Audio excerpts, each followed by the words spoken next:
ஞானானந்தமயம் தேவம் நிர்மலஸ்படிகாகிருதிம் ஆதாரம் சர்வ வித்யானாம் ஹயக்ரீவம் உபாஸ்மகே. நேயர்கள் அனைவருக்கும் அஸ்ட்ரோ கே.எஸ். ஐயங்காரின் பணிவான நமஸ்காரங்கள். மாத பலன் விஸ்வாவசு வருஷம் தை மாதம் 15/1/2026 12/2/2026 வரலும் உண்டான பலன்கள். மாத பலன்னு சொல்லும்பொழுது மாத கிரகங்களான சூரியன், செவ்வாய், புதன் மற்றும் சுக்கிரனுடைய மாறுதல்களை வச்சு சொல்லக்கூடிய பலன்கள். இந்த மாதத்தில் வரக்கூடிய கோள் சாரம் என்ன, இந்த மாதத்தில் வரக்கூடிய விசேஷ நாட்கள் என்ன அப்படின்றத பார்க்கலாம். முதல்ல இந்த மாதத்தில் வரக்கூடிய கோள் சாரம் என்ன அப்படின்றத பார்க்கும்பொழுது, காலபுருஷ தத்துவத்தின் 3வது ராசியான மிதுன ராசியில் குரு வக்கரகதி அடைகிறார், வக்கரத்தில் இருக்கார். சிம்மத்தில் கேது, அது தவிர பார்த்தீங்கன்னா அதாவது துலாத்தில் தனுசுல சுக்கிர பகவான், மகரத்தில் 3 கிரகம் செவ்வாய், சூரியன் மற்றும் புதன், கும்பத்தில் சனி, ராகு. இந்த மாதத்தினுடைய ஆரம்பத்தில் இருக்கக்கூடிய கிரக நிலை இது. அதற்கு பிறகு மாறுதல்கள்னு பார்க்கும்பொழுது 15/1/2026 அன்றைக்கே சுக்கிரன் 10ஆம் இடமான மகரத்துக்கு போகிறார். அதாவது காலபுருஷ தத்துவத்தின் 10ஆம் இடமான மகரத்துக்கு போகிறார். அதற்கு பிறகு பார்த்தேனால் மகரத்தில் இருக்கக்கூடிய புதன் கும்பத்துக்கு 29/1/2026 அன்றைக்கி போகிறார். மறுபடியும் சுக்கிரன் மகரத்திலிருந்து கும்பத்துக்கு போகிறார். கும்பத்தில் பார்த்தோம்னா 4 கிரகங்கள் ஆறுது. எப்போ அப்படின்னா, அதாவது 7/2/2026 அன்னைக்கு சுக்கிரனும் கும்பத்துக்கு போயிடுறார். சனி, சுக்கிரன், ராகு மற்றும் புதன் 4 கிரகங்கள் 7/2/2026 இருக்குது. இந்த மாதத்தில் ஒரு பெரிய விசேஷம் என்னென்னா, சூரியன், செவ்வாய் இந்த 2 கிரகங்களும் மகரத்திலே ஃபுல்லாக இருக்கார் இந்த காலகட்டத்தில். இந்த மாதத்தில் வரக்கூடிய விசேஷ நாட்கள் அப்படின்னு பார்க்கும்பொழுது 15/1/2026 அன்னைக்கு உங்களுக்கு பொங்கல் பண்டிகை, அதாவது உத்தராயண புண்ணிய காலம், அதாவது உத்தராயணம் தட்சிணாயணம்னு 2 பாதியாக வருஷத்தை பிரிச்சிருக்கா. அதில் உத்தராயணம்ன்றது தேவர்கள் விழித்து கொள்ளும் நாள்னு சொல்லக்கூடியது. எல்லா விதமான சுப காரியங்களும் செய்யக்கூடிய காலகட்டமாக இந்த மாதம் அமையிறது. உத்தராயணம் தை பிறந்தால் வழி பிறக்கும்னு சொல்லக்கூடியது. உத்தராயணத்தில் எல்லா விதமான ஏற்றங்களும் இருக்கும். தை மாதம் முதல் நாள் பொங்கல் பண்டிகை, அதாவது உழவர்களுக்கு பெரிய திருநாளாக சொல்லக்கூடியது. அதாவது அவங்க சூரிய நமஸ்காரம் பண்ணக்கூடிய காலகட்டம். இந்த வாட்டி ஆனால் துவாதசி அன்னைக்கு வருது. அதாவது தை பொங்கல் துவாதசி 15/1/2026 துவாதசி கேட்ட நட்சத்திரம் வேறு வருது. இந்த பொங்கல் வைக்கக்கூடிய சரியான நேரம் பார்த்தலையானால் 9:30 10:30 சுக்கிரஹோரை, சுபஹோரையான வியாழக்கிழமையில் வரக்கூடிய சுபஹோரை. இது 9:30 10:30 மணி வருது. இது ஒரு நல்ல நேரமாக சொல்லக்கூடியது.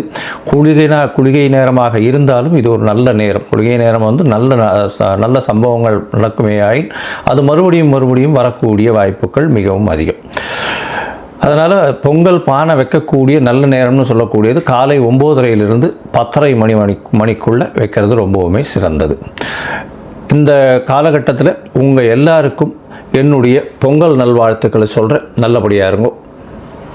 இந்த மாதத்தில் வரக்கூடிய மற்ற விசேஷங்கள்னு பார்த்தோம்னா 16ஆம் தேதி பிரதோஷம், காணும் பொங்கல்னு சொல்லுவாள். அது தவிர மாட்டுப்பொங்கல், இது எல்லாம் 16ஆம் தேதியே. அதுக்கப்புறம் வள்ளுவர் தினம், இதெல்லாம் வருது. அது தவிர பார்த்தோம்னா இந்த மாதம் 25/1/2026 அன்றைக்கி ரத சப்தமி, சூரியன் தேர் சக்கரம் திரும்பக்கூடிய நாள். அன்னையிலிருந்து வெயில் ரொம்பவும் அதிகமாகக்கூடிய காலகட்டம். அதாவது சூரியன் இவ்வளவு நாளாக அதாவது தெற்கிலிருந்து வடக்கிலிருந்து வடகிழக்குக்கு மாறுறார் அவர். இந்த காலகட்டம் கிழக்கு பக்கமாக போகக்கூடியதுனால இந்த காலகட்டத்தில் பார்த்தாலேயானால் வெயில் ஏறக்கூடிய காலகட்டமாக இருக்கும். 26/1/2026 நம்மளுடைய அதாவது ரிப்பப்ளிக் டே. அதாவது இந்தியா சுதந்திரம் வாங்கி அதுக்கப்புறம் ரிப்பப்ளிக் 1950 வாங்கினது. இப்போ 2026ஆம் வருஷம் வந்துடுத்து. இப்போ ரிப்பப்ளிக் டே இது ஒரு பெரிய விசேஷம். அதாவது அரசாங்கம் அப்படின்னு சொல்லக்கூடியது, அதாவது ஆல் ஓவர் இந்தியா ஒரே ஒரு ஒருமைப்பாட்டின் கீழே இருக்கக்கூடிய ரிப்பப்ளிக் டே கொண்டாடக்கூடிய காலகட்டம். 26ஆம் தேதி அன்னைக்கு வாஸ்து அதாவது இந்த 26ஆம் தேதி அன்னைக்கு வாஸ்து புருஷன் கண் விழிக்கும் நாள் அன்னைக்கு வந்து பார்த்தோம்னா கார்த்தால 9:52 11:22 வரலும் உண்டான நேரம் வந்து வாஸ்து கண் விழிக்கும் நாள். இந்த காலகட்டத்தில் புதுசாக மன பூஜை போடுறது, அஸ்திவாரம் தோன்றுறது, அதை தவிர டாக்குமெண்ட் சைன் பண்ணி கொடுக்கறது, இதெல்லாம் வந்து பண்ணுறதன் மூலியமாக எந்த ஒரு ப்ராஜெக்ட் நீங்கள் ஆரம்பிச்சிங்கனாலும் அது வெற்றிகரமாக முடியக்கூடிய காலகட்டமாக அமைய போகிறது. இந்த வாஸ்து கண் விழிக்கும் பொழுது 5 வகையாக பிரிக்கிறேன். அதாவது பொதுவாகவே பார்த்தோம்னா இது ஒரு 1.5 மணி நேர காலகட்டம்.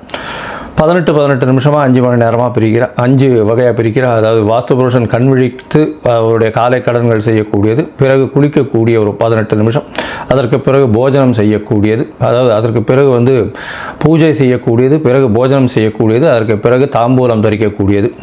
இந்த கடைசி 18 36 நிமிஷம் அப்படின்னு சொல்லக்கூடிய, அதாவது 10:52 11:22 வரலும் செய்யக்கூடிய எந்த ஒரு விஷயமாக இருந்தாலும் நிச்சயமாக நிறைவேறும். அதாவது மனைக்கால் நடுறது, அடிகோல் நடுறது, அதை தவிர வந்து உங்களுக்கு கிணறு வெட்டுறது, புதுசாக வந்து கான்ட்ராக்ட் கையெழுத்து போடுறது, கன்ஸ்ட்ரக்ஷன் பண்ணுறது, இது எல்லாமே நல்ல ஒரு ஏற்றத்தை கொடுத்து நல்லபடியாக முடியக்கூடிய காலகட்டமாக அமைய போகிறது.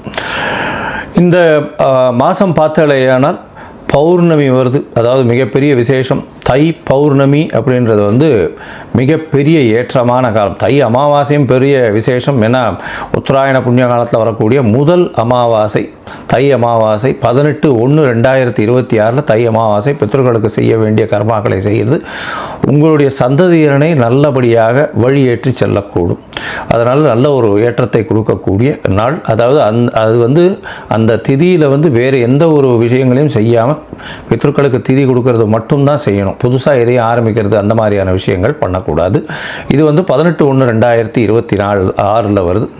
அதற்கு பிறகு பௌர்ணமி எண்ணிக்கை பார்த்தாலேயானால் பௌர்ணமி 1/2/2026 தை பௌர்ணமி பெரிய விசேஷமான நாள். தை பௌர்ணமி பார்த்தாலேயானால் வடலூர் அப்படின்னு சொல்லும்போது ராமலிங்க அடிகளார் வரும். அதாவது ராமலிங்க அடிகளாருடைய தினம் வடலூரில் வந்து பார்த்தாலேயானால் அந்த இது தைப்பூச திருநாள் வேறு அன்றைக்கி முருகனுக்கு ரொம்ப விசேஷம். அதை தவிர வந்து ஏற்றிய வயிற்றில் எரியக்கூடிய நெருப்பை அணைக்கக்கூடிய, அதாவது சாப்பாடு போடணும் அப்படின்றத மிகவும் வலியுறுத்தி சொல்லக்கூடியவர். சொல்லி அது இன்னி வரலும் எரிஞ்சிட்ருக்கு அப்படின்னு சொல்லக்கூடியது பெரிய விசேஷம். அதாவது உணவு தானமாக கொடுக்கறது, சாப்பாடு தானமாக கொடுக்கறது, பசி அற்ற நிலை எல்லாருக்கும் இருக்கணும், யாரும் பசித்து இருக்கக்கூடாது அப்படின்றத வந்து எடுத்து நல்லபடியாக சொன்னது.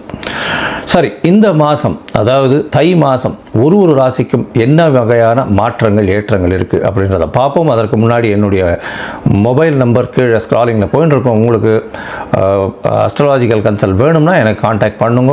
உங்களுடைய பெயர், பிறந்த நேரம், பிறந்த தேதி, பிறந்த வருடமோட போடுங்க. உங்களுடைய தாய் தந்தையார் பெயரும் போடுங்க. Date, time, place of birth, அதை தவிர உங்களுடைய பேரண்ட்ஸ் நேம் இது வரலாம் போடுங்க. உங்களுடைய ஜாதகத்தை போட்டு சந்தி இருக்கான்றதை பார்த்துட்டு அதற்கு பிறகு உங்களுக்கு நான் அப்பாயின்மெண்ட்டு கொடுக்குறேன். உங்களுக்கு அப்பாயின்மெண்ட்டை நீங்கள் இந்த டேட்டு டைம் போட்டதுக்கப்புறம் வந்து என்னுடைய கட்டணம் என்னென்னு சொல்கிறேன். அந்த கட்டணத்தை செலுத்தி அப்பாயின்மெண்ட் வாங்கிக்கோங்க. அதுக்கப்புறம் உங்களுக்கு அப்பாயின்மெண்ட்டும் போது உங்களோட பேசுகிறேன். சரி, இப்போ மேஷம் முதல் மீனம் வரை தை மாதம் ஒரு ராசியாக எப்படி இருக்குன்றதை பார்க்கலாம். மிதுனம், மிருகசீரிஷம், திருவாதிரை, புனர்பூசம் இந்த 3 நட்சத்திரம் 9 பாதங்களை கொண்ட ராசி. ராசியின் அதிபதினு சொல்லக்கூடியவர் புதன். ராசிக்கு 8ஆம் இடத்துல இந்த மாதத்துக்கு போயிடுறார். அதாவது இந்த மாதம் ஆரம்பிக்கும் போது பார்த்தாலேயானால் சூரியன், செவ்வாய், புதன் 3 கிரகங்களும் வந்து 8ஆம் இடத்துல இருக்க. 8ஆம் இடத்துல வந்து இருக்கலாமா அப்படின்னா மறைந்த ஸ்தான அதிபதிகள் மறைந்த இடத்தில் இருப்பது ரொம்பவுமே நல்லது. அதாவது 6-11 அதிபதியான செவ்வாய் 8ஆம் இடத்துல உச்சம் பெற்று போயிருக்கார். அதனால் அதீதமான லாபம். என்னென்னா வேலையில் மாற்றம், வேலையில் ஏற்றம், வேலையின் மூலியமாக நன்மை, திடீர் பணவரவு, லாபங்கள் அதிகமாக இருக்கக்கூடியது. ஏன்னா உங்களுடைய ராசிக்கு 11ஆம் அதிபதி அப்படின்னு சொல்லக்கூடியவர் செவ்வாய். அதனால் வந்து இந்த ரியல் எஸ்டேட்லாம் பண்ணுறவாளுக்கெல்லாம் திடீர் யோகம் கிடைக்கும். கிடைக்கும். அதை தவிர வந்து வீடு வாங்கணும்னு நினச்சிட்டு இருக்கவாளுக்கு நிச்சயமாக வீடு வாங்கக்கூடிய வாய்ப்புகளும் வரும். என்ன ராசியில் குரு பகவான் வக்ரகதியில் உட்காந்துருக்கிறதுனால ஒரு தீர்க்கமான ஒரு என்ன சொல்கிறது ஒரு டெசிஷன் எடுக்க முடியாத நிலையை அடையக்கூடிய வாய்ப்புகள் ரொம்பவும் அதிகம். இந்த காலகட்டத்தில் பார்த்தாலேயானால் அதுவும் தை மாதம் விஸ்வாவசு வருஷத்தில் பார்க்கும்பொழுது உங்களுடைய ராசிக்கு ராசிநாதன் 8ஆம் இடத்துல இருந்தாலும் இந்த மாத கடைசியில் அதாவது 27/1/2026 அன்னைக்கு வந்து அவர் 9ஆம் இடத்துக்கு போடுறார். ஒரு திரிகோணாதிபதி அதாவது ராசி அதிபதி இன்னொரு திரிகோணத்தில் போய் உட்கார்றது பெரிய விசேஷத்தை கொடுக்கக்கூடிய காலகட்டம். அதை தவிர இந்த மாதம் வந்து பார்த்தோன்னா பெரிய ஏற்றம் என்ன அப்படின்னு பார்க்கும்பொழுது 4 கிரகங்கள் 9ஆம் இடத்துல போய் சேர்றது, 8ஆம் இடத்துல இருக்குது, அதுக்கப்புறம் 9ஆம் இடத்துல போகிறது. அதாவது சூரியன் செவ்வாய் புதனோட சுக்கிரனும் 15/1/2026 அன்றைக்கே வந்துடுறார். 8ஆம் இடத்துல மறைந்த சுக்கிரனாக இருக்கக்கூடிய காலகட்டம். மனசுக்குள்ள சில கிளேசங்கள் வரும். குழந்தைகள்னால் சிறு தொல்லைகள் வரக்கூடிய வாய்ப்புகள் உண்டு. ஏன்னா 5ஆம் அதிபதி 8ஆம் இடத்துல போய் மறையிறதுனால அந்த அளவு விசேஷத்தை கொடுக்காது. அதனால் வந்து சிறு செலவுகள் வரும். குழந்தைகளுக்காக வெளியூர் வெளிநாடு வெளிமாநிலம் செல்ல வேண்டிய கட்டாயம் வரும். மறைந்த இடத்திலிருந்து சிறு தொல்லைகள் வந்தாலும் நல்ல ஒரு ஏற்றம் கிடைக்கும். என்னென்னா இந்த மாத கடைசி அதாவது 7/2/2026 அப்போ இந்த தமிழ் மாதத்தினுடைய கடைசி தை மாதத்தினுடைய கடைசியில் பார்த்தேன்னா சுக்கிரனும் வந்து உங்களுடைய ராசிக்கு 9ஆம் இடத்துல போகிறார். இந்த மாதம் பெரிய விசேஷம் என்னென்னா 1, 5, 9க்கு உண்டான 3 கிரகங்களும் அதாவது சனி சுக்கிரன் மற்றும் புதன் 3 கிரகங்களும் 9ஆம் இடத்துல போயிருக்கு. இதனால் பார்த்தேன்னா வெளிநாடு போய் படிக்கக்கூடிய பாக்கியம் நிச்சயமாக இருக்கும். தந்தையின் சொத்துக்கள் வந்து சேரக்கூடிய வாய்ப்புகள் நிச்சயமாக உண்டு. மேல் படிப்பு படிப்பதற்கு எந்த ஒரு பிரச்சனையும் இருக்காது. ஒரு நாள் வந்த பிரச்சனைகள் எல்லாம் கரைந்தோடி போகக்கூடிய வாய்ப்பு தந்தையின் மூலியமாக தந்தையினுடைய ஹெல்ப் நிச்சயமாக கிடைக்கும். அதாவது அப்பா மூலியமாக சொத்துக்கள் வரணுமா, அப்பா மூலியமாக வரக்கூடிய வித்தைகள் வரணுமா, அப்பா மூலியமாக வரக்கூடிய அதாவது அந்த ட்ரெடிஷ்னல் ப்ராப்பர்ட்டி ட்ரெடிஷ்னல் பிஸ்னஸ் இதெல்லாம் சொல்கிறாங்க இல்லையா, அதெல்லாம் கையில் வரக்கூடிய வாய்ப்புகள் இந்த மாதத்தில் நிச்சயமாக உண்டு. உங்களுடைய ராசிக்கு பார்த்தோன்னா 9ஆம் அதிபதியை உங்களுடைய ராசியின் 10ஆம் அதிபதினு சொல்லக்கூடிய குரு பகவானே பார்க்குறார் 9ஆம் அதிபதி. அது வந்து பெரிய விசேஷம். பொது காரியங்களுக்கு நீங்கள் செலவு பண்ணக்கூடிய வாய்ப்புகள் நிச்சயமாக இருக்கும். மொத்தத்தில் பார்க்கும்பொழுது இந்த மிதுன ராசிக்காரர்களுக்கு 9ஆம் இடம் வலுப்பெற்று போகிறது. 7/2/2026 வலுப்பெற்று போகிறதுனால 4 கிரகங்கள் இருக்குது. அதுவும் ராகுவோடு சேர்ந்த சனி புதன் சுக்கிரன் இருக்கிறதுனால தந்தையின் உடல்நிலையில் நல்ல ஒரு ஏற்றம் இருக்கும். வெளிநாடு போய் படிக்கக்கூடிய வாய்ப்புகள் மிகவும் அதிகமாக இருக்கும். முயற்சிகளில் சிறு என்ன தடங்கள் வந்தாலும் முயற்சிகளில் வெற்றி பெறக்கூடிய வாய்ப்புகள் நிச்சயமாக இருக்கும். அது தவிர பார்த்தீங்கன்னா இளைய சகோதரர்களோட சிறு மனக்கசப்பு இருக்கக்கூடிய வாய்ப்புகள் நிச்சயமாக உண்டு. தாயின் உடல்நிலை நல்ல ஒரு ஏற்றம் இருக்கும். எப்போ அப்படின்னா 27ஆம் தேதி வரலும் தாயின் உடல்நிலையில் பின்னடைவு இருக்கும். அதற்கு பிறகு 27/1க்கு பிறகு நல்ல ஒரு ஏற்றம் இருக்கக்கூடிய காலகட்டமாக இருக்கும். தீர்க்கமான சிந்தனைகள் வரக்கூடிய வாய்ப்புகள் 27/1/2026 மேலே இருக்கும். அது வரலும் கொஞ்சம் மனக்குழப்பம் எந்த ஒரு தெளிவற்ற நிலை இருக்கும். எடுத்த முடிவுகள் எடுக்க முடியாமல் திணறக்கூடிய வாய்ப்புகள் இந்த காலகட்டத்தில் அமைய போகிறது. அதோட பார்த்தீங்கன்னா தாயின் உடல்நிலையில் நல்ல ஒரு ஏற்றம் இருக்கும். தந்தையின் உடல்நிலையில் நல்ல ஒரு ஏற்றத்தை கொடுக்கக்கூடிய காலகட்டமாக இருக்கும்.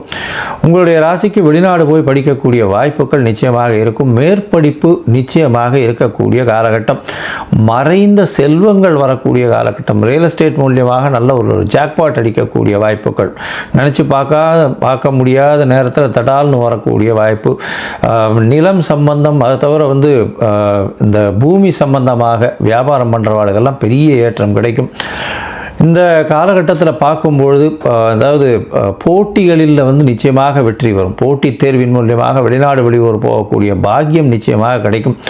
அது தவிர பார்த்தீங்களா இந்த நெருப்பு சம்பந்தமாக இந்த வெல்டிங் அந்த மாதிரியான விஷயங்கள், எலக்ட்ரிக்கல் எலக்ட்ரானிக் இன்ஜினியரிங் பண்ணுறவங்க, ஆர்ட் டைரக்டர்ஸ், அதை தவிர வந்து இந்த எழுத்து பணியில் இருக்கிறவங்க இவங்களுக்கெல்லாம் வந்து பெரிய ஏற்றம் கிடைக்கக்கூடிய காலகட்டம். இந்த மாதத்தில் உங்களுக்கு வரக்கூடிய சந்திராஷ்டம நாட்கள் அப்படின்னு சொல்லக்கூடியது வந்து 18/1/2026 20/1/2026 வரணும். இந்த சந்திராஷ்டம நாளில் வந்து புதிய முயற்சி வேண்டாம், வெளியூர் வெளிமாநில பிரயாணம் வேண்டாம்னு சொல்கிறோம். ஒருவேளை பண்ண வேண்டி இருந்தது ஏனால் சந்திர பகவானுக்கு உண்டான எளிய பரிகாரம்னு சொல்லக்கூடியது பக்கத்தில் இருக்கக்கூடிய கோவிலில் உங்களால் முடிஞ்ச அளவு நெல் தானம் கொடுத்துட்டு போங்க.